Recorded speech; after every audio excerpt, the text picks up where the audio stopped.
Hello Snute, how are you? Doing great. A bit tired, but feeling great. Okay, so usually I like to do my interviews in chronological order, but I guess it makes sense this time to just start at the end because you won the tournament. So you're the champion of HomeStory Cup VI. What do you think of that? I was surprised that I was able to win. I didn't really expect it, but I'm just really, really happy about finally winning a big offline tournament. When you won, you got quite emotional. Like, did you even have any thought before the final, like that you would be reacting that way? What was going on in your mind when that happened? No, I didn't think that I would be that emotional. I don't really think about those things. But after I won 2 or 3 games, I started thinking about, oh, I might win this. But then I just kept telling to myself on repeat, like, shut up and play the game. And then I just focused on playing and kept myself from thinking stupid things not related to the game. And that's why I was able to show such good shape. Can you share what you were thinking at the time when you won, like that instant afterwards? Like, when people react like that, sometimes they're thinking like, oh, all the hard work I did paid off, or something along these lines. Was it anything like that? Yeah, the classic, typical thing like you just described. It's basically, you play so many games, and I put a lot of effort into my practice, and to be able to experience all of that practice paying off and being able to observe yourself finally doing well at, for me, to do well at an offline event is really huge for me. And I felt like in the finals I was able to overcome all the problems I've had earlier with confidence and all of those things, and I could just show a really good game, and being able to both win and to be in such good shape just made me very happy. But most of all, I've been working really hard for this, so I was just a bit emotional because of that. If we were to just look at your recent form and your placings over the last 4 months, if you drew a line through it like they do with a graph, it would just be like a constantly rising one, basically. Even with the little dips, like overall the trend is going upwards gradually. So you were you were third at Ministry of Win, you were second at a bunch of middle-sized tournaments, even the one that was like a week ago you were second at. So you didn't win a single tournament until this one, and then you kind of peaked at the very end of the year. Like, was this the plan? Did everything just go perfectly? Was there like a storybook element to it? From the very beginning of the year when I started playing full-time, I've been observing myself constantly and observing my performance, and that has helped me focus on matchups, for example. I've had some matchup imbalances before, and I've been able to correct those and adjust. So I kept an even level, and I've always, since the very beginning of the year, noticed a very, very slight but constant improvement. Lots of fluctuation in between the months and weeks.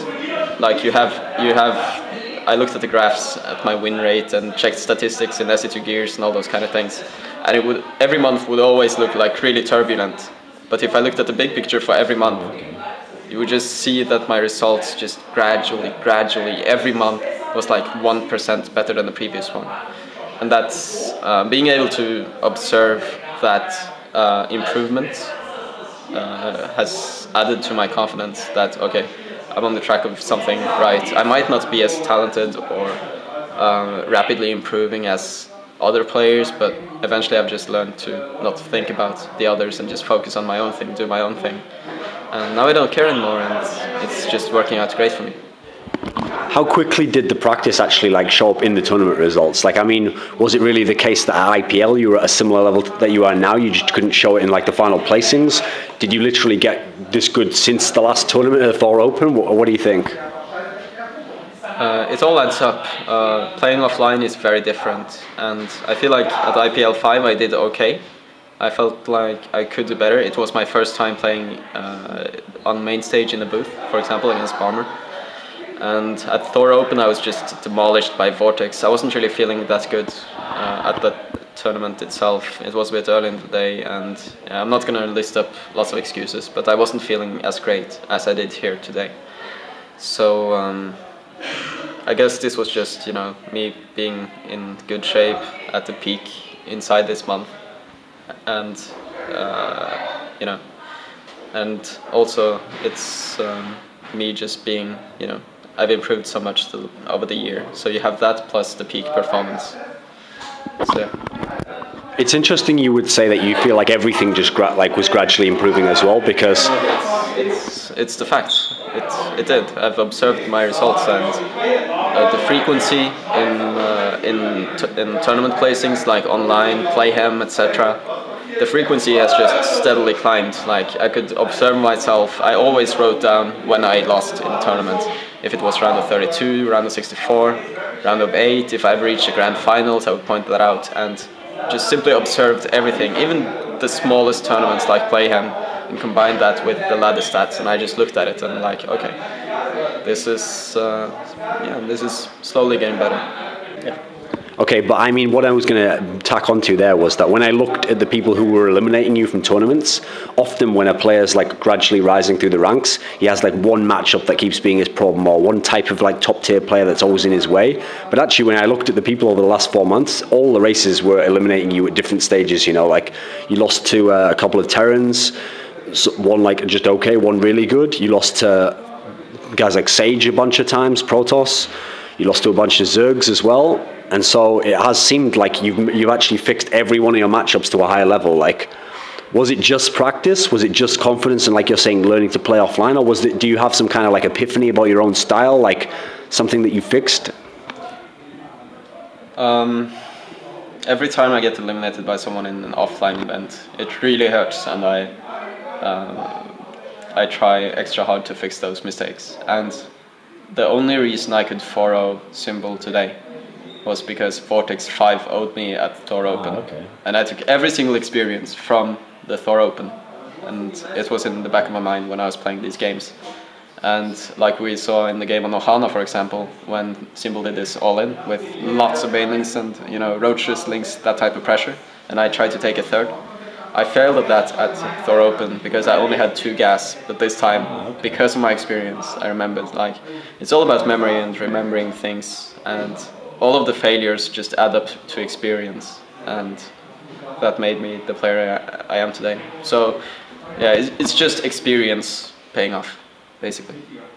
In terms of like your overall execution at the tournament, you only lost 2 maps in the whole tournament, so you have like a 90% map win rate, which is like crazy for any tournament pretty much. That's even better actually than Nurchio's at the last HomeStory Cup, where he had like an 80% win rate in maps, and people were like, oh, it's almost impossible, you know. How is it that only Stefano could win maps off you this tournament? Like, were you surprised even by that you didn't drop one every now and then? I don't know. I felt every time before I went into a match, I felt like my opponents were not as confident as I was. And that's one thing that's changed about me the last month or 2, is that my confidence has increased a lot, and I wasn't really afraid of losing, and I just knew that if I played my best, I've beaten these people before. I defeated Nama 2-1 at the DreamHack BYOC this winter, and Grubby, I went 5-5 against him in the Poker Strategy League, but I also knocked him out recently I beat him 2-1 in the qualifiers for Intel Extreme Masters Poland. Oh, okay. So against every single player I played in this tournament, I felt like I had some sort of edge. Perhaps not against Stefano, a little bit. You know, I beat Stefano 2-1 at DreamHack, but that's pretty much the first time ever I've beaten him. Previous to that, I would always be somewhat discouraged when I would go up against him, because he doesn't practice and I practice a lot, and that used to bother me before, that he would be so talented and things like that. And I would always, it's a bit stupid to think like that, but I would always think of it as a bit unfair that he would be so good. But now I've just thrown all of those stupid thoughts away, just focus on my own thing, and yeah, it seems to be working. In actually the semi-final against Stefano, there was a point where he was up 2-1. Was this like a moment where you potentially really could have actually lost the tournament? Like, did you have him figured out from the games you played at that point? Yes. I was trying to do something a little bit different, because I anticipated that he would have me figured out. So I tried to play gas in the first game, do a couple of things that I'm not really used to, and it just went horribly wrong.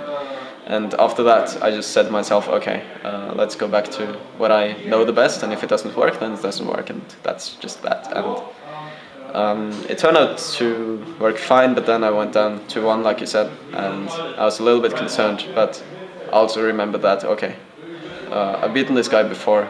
I also beat him in practice at DreamHack before we actually faced in the tournament, and it didn't really go that bad. And I'd also watched his games. I felt like I got to know his style a little bit more, because we haven't really ever played when we met on the ladder, like in summer or earlier this year.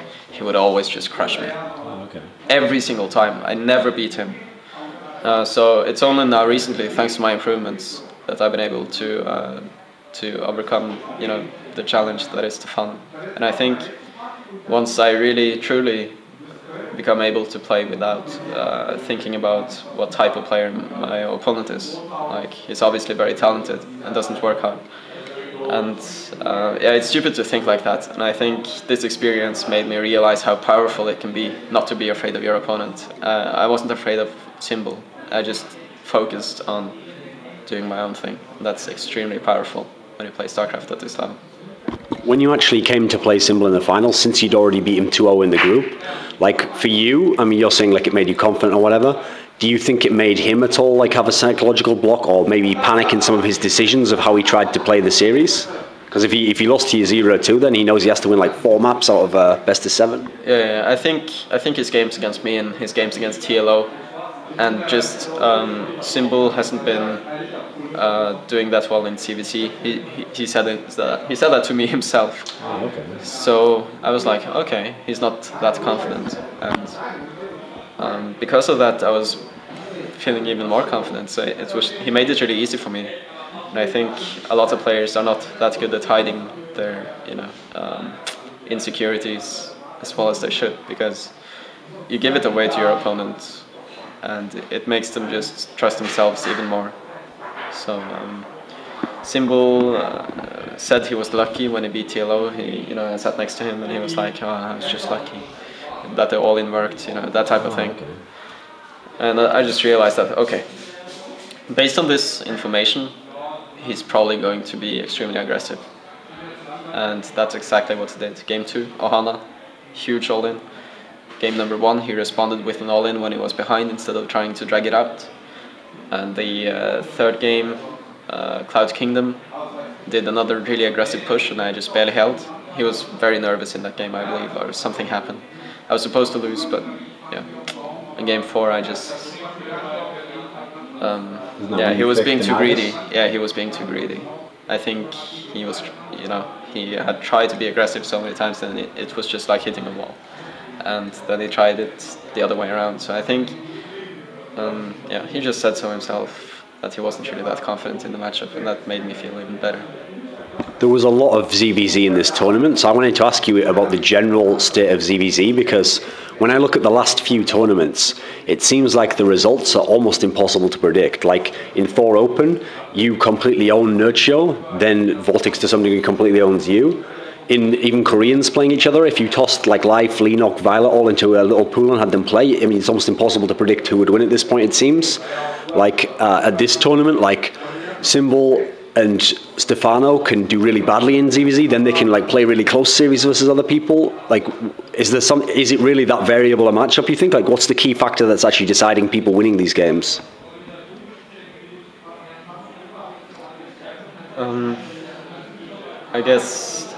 I guess people still use a lot of randomness in their play, and I think that's one of the things that makes me a strong player in CVC right now, at least against Symbol in these series, is that I use my overlords for scouting really, really well. And I think as people grow to learn more CVC, they will take fewer chances. Okay. You think everyone kind of gambles at the moment? A little bit. It could be. I mean, that's a logical, a reasonable explanation, because if you saw my game against Stefano and Entombed Valley, he was gambling by going up to 6 gas in Fester, when I just barely took my 5th gas. And I just went in there with 40 roaches because I was doing a build that was safe and aggressive, and he gambled, and that's why he lost. And I think as players eventually get more and more even in CVC and learn CVC, they will also play a lot closer games, and there will be less room for infestors less room for teching, less room for that type of thing. And we will see more fake pushing, for example. A lot more dynamics, a lot more forcing your opponent into not making drones, and then just keeping it really low tech for a long time. I'm actually surprised, we saw a lot of games where players could easily go for double upgrades, Hydralisk Den and Infestation Pit, like all of these things at the same time. But whenever I play, I think like if you go for double upgrades, you are pretty much already at the risk. And if you add on a lot of tech, then yeah, I think people are just taking too many chances.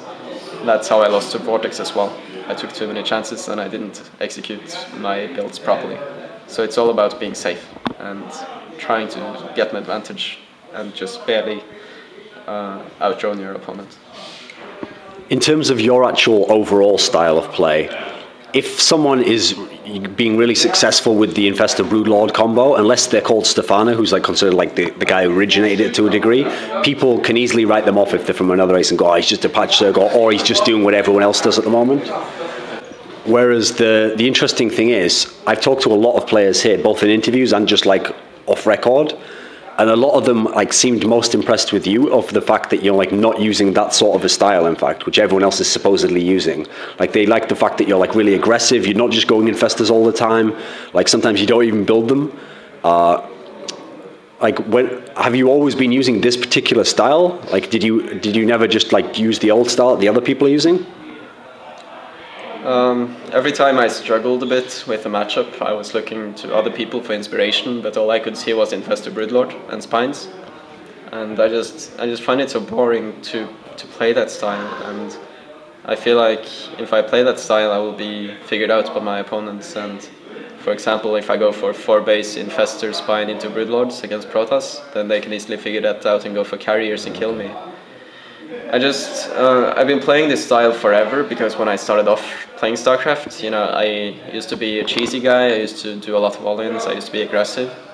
And my style today is just a little bit more of a balanced out part of, it's just evolved from that point, and it's just not natural for me to play Broodlords, but sometimes I might use it to surprise, or I don't know, it's one of those things I have to learn to go up to Hive Tech, but the layer tech style is what I practice the most. Since, like I say, in interviews, people have said a lot of complimentary things.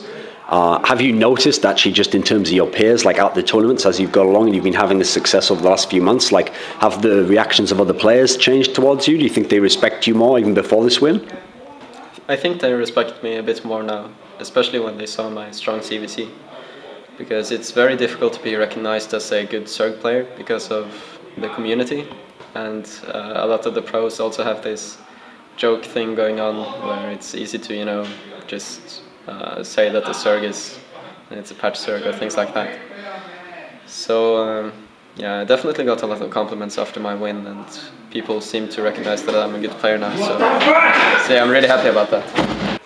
Oh yeah, another thing I wanted to ask, since we're sort of gradually going back through the tournament, when you actually saw your bracket draw, I mean, to that point in the tournament, you hadn't even lost the map, everything been going great. But then I'm guessing you probably agree with most people, like you probably got, on paper, the hardest players on your side of the bracket. Like, I mean, to get Stefano and Marine King, people would have even said like they were favourites to win the tournament still. And then you were on your side. Like, what was your thinking when you saw that? I oftentimes get what I perceive myself as the most difficult bracket. Last time I was at the HomeStory Cup, I got Nurchio and Yonghwa in the same group, and they turned out to be finalists. Yeah. But I just took it as a challenge, and I knew that if I played my best, I could beat Grubby. And I was pretty sure that Stefano would beat Marine King as well. Anything could happen, and I wasn't really that sure that he would actually make it. But a lot of people posted statistics that indicated otherwise. And then I knew that, okay, if I face Stefano, then I will have a real chance at making it to the finals. And based on the lower brackets, I was really confident that I could beat anyone in the lower bracket. So Marine King would have been a little bit difficult to play against. I played him a bit on ladder, and while I kind of held back. I didn't want to reveal any builds, so I lost a few games without really trying that hard. but I could also tell that his style would be a little bit uncomfortable for me to play against with my current experience. So I was happy that Stefano won. I think my chances against Stefano were slightly higher than against Marine King. In terms of the overall tournament, since you were able to beat people like Symbol, Stefano, Mana, like some good names, like some good scalps, it's not as though you got like the easy route through the tournament. When you look back now, I mean, I realize the tournament only just finished. Like, how are you going to think of the storyline this tournament? Was there like a theme of how it went for you? Like, did things go as you planned coming into the tournament? Like, you thought like this is what, like you could have projected in your mind for like this is what could happen? I don't know. I think it all goes back to the confidence thing. Like when I was encountering my opponents, it started off with playing against Tarantius, who is a very good Protoss, but he hasn't had much experience with offline events. And I could just tell from the beginning that it was very easy to outplay him because he was so nervous. And then I went on to play Nama, which I had already defeated 2-1 at the DreamHack BYOC winter. Oh, okay. And I could also tell, he's been complaining about Zerg a lot, so I was like, okay, his mindset is broken. I can defeat this guy easily if I just play it safe. And in the next round we had Mana, who I've beaten numerous times before, and when we practiced together, then on the first day we didn't know we would face, obviously, but we played a few games for fun, since we just got here. And I defeated him like 5-1 or something in practice. He could have been faking builds and stuff, but I defeated him quite easily, apart from a game where he didn't know that. But yeah, bottom line is that my opponents just haven't shown the same confidence as I had throughout this tournament. Even if I perhaps didn't show it to everyone, I actually felt so much better about my own play and so much more confident in my own play. And I think that's the storyline, at least for me in this tournament. That where other people would be concerned about Zerg or concerned about things in general, I wasn't really concerned about anything, because I knew that my opponents would probably be even more concerned than me. So if we look throughout 2012, we can see that like people are really quick to jump on the bandwagon of any foreigner Zerg who does really well. So they say, oh Scarlet's maybe the best foreigner Zerg now. Then Stefano wins again. They go, no, I always thought Stefano was the best. Then maybe they said for a while Nerdshow's on top. Then I'm sure one person at least was like, oh, I'm sure Vortex is now going to be the best after he beats people at this last tournament. So it's obvious some people are now going to say, oh, I always knew Snute was the best, Zerg in Europe, and he's going to be the best foreigner Zerg, and now he's beat Stefano. Like, are you ready for these next tournaments where like the pressure's going to be on you basically, because now everyone expects you to be the best Zerg, the best foreigner? Are you ready for it? Yeah, I mean, I don't really care that much anymore. It's been bothering me in the past. Like every time I would improve, especially in the Norwegian tournaments, for example, I would always put a lot of pressure on myself, because if I lost, then it would make me look stupid, since I was the only one playing full time and those kind of things. But now I just have grown as a person, and I don't know if it would be a lie to say that I don't care anymore about other people's expectations, but it just doesn't really bother me that much anymore. So I don't know, time will tell if I will be able to keep this up, but for now I don't think it will be a problem. We'll see. Are you someone who was always like driven with a certain goal? Like, I mean, if we go back in time, when you finished like 4th at WCS Norway, like you were coming like 3rd at this Ministry of Wind small tournament in Poland, could you really believe at that time, like, oh, one day I will like win a big tournament, or I'll be on top, or like, were you always thinking that, or were you a guy who only thought like, oh, maybe I can just get to the next level and then we'll see that? Like, what was it like, your mindset back then? It's been a bit difficult sometimes. Sometimes I felt that I would stop and not really improve, and that I would never be able to catch up to these guys like Vortex and Stefano and Nerdshio, especially Nerdshio and Stefano have been bothering me a little bit, because they don't practice and I try so hard and I just fail and fail and fail, and it's been a year and I feel like time is passing by and nothing is happening right. But yeah, it just doesn't really bother me anymore. And when I play these tournaments, I just try to do my best, I guess, and I would just observe, basically. I would just observe myself, gradually being able to overcome challenges and people that I was unable to defeat in the past. and I just observed these tiny improvements all along, and every one of those observations just gave me a little bit of extra motivation to deal with all the negative thoughts about, oh, you're never gonna be able to beat the talented people, and the community, says you're bad and things like that. Just observing my own progress gave me a lot of hope, and also the support from my close friends and my fans and all the people wishing me well has really contributed to my confidence and success at this event. A funny thing is, when you won this event, I saw I guess some people have to find some like negative aspect to anything, and they were saying like, oh, it's great that Snute won, but now it kind of sucks because now he's on top in Wings of Liberty, but Heart of the Swarm's coming. But actually, I think Heart of the Swarm doesn't come till March, so there's still like a few tournaments to learn. I mean, there's going to be the IEM World Championship, IEM in Poland. There'll still be a few tournaments before then. Like, do you feel as though with how your style works now, you've got like a few more tournaments that you can definitely ride out this style before Heart of the Swarm comes? Yeah, or any other style. We'll see what I decide to do in practice the next month. Yeah, I don't really know how well I will perform at those events, but I'm just going to go there and do my best. It's that simple. Okay, do you have a final message, someone you want to say hello to or thank you? Definitely thanks to all the people who have been supporting me, and yeah, I don't know, shoutouts to all my fans and my team Gamers League, our sponsors, Mamo Stoteno in particular, have supported me a lot, and yeah, I don't know, I guess shoutouts to everyone who have helped me build this confidence up over such a long time, especially my girlfriend these past months, so I wanted to thank her as well. I guess that's it. Tack. Tack.